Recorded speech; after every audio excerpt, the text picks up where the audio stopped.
Santa तुम इतना late क्यों आया? मैं कब से तुम्हारा इंतजार कर रहा हूँ। अरे इस बार तो मैं कैसे भी करके तुम्हारे इंडिया में आ गया हूँ, पर अगले साल से नहीं आऊंगा तुम्हारे इंडिया में गिफ्ट बांटने। क्या हो गया सेंटा, तुम क्यों नहीं आओगे हमारे इंडिया में गिफ्ट बांटने? हाँ? मुझे तुम्हारे इंडिया में गिफ्ट बांटने में बहुत मुश्किल होता है। एक तो तुम्हारे इंडिया में चिमनियाँ नहीं है, तो मुझे गेट से चढ़ के जाना पड़ता है। मैं ये सोचता रहता हूँ कि चुपचाप गिफ्ट रखूँ और वापस आ जाऊँ।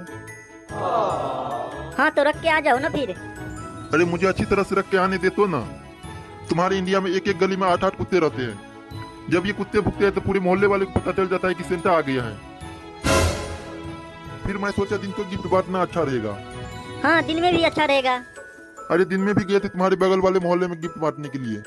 तो बांट दिए होंगे ना। अरे कैसे बांट दे? मैं एक दरवाजे पे गया और बेल बजाया तो एक अंकल आया। फिर अंकल बोलता है कि मैं क्रिसमस का चंदा नहीं देते हैं।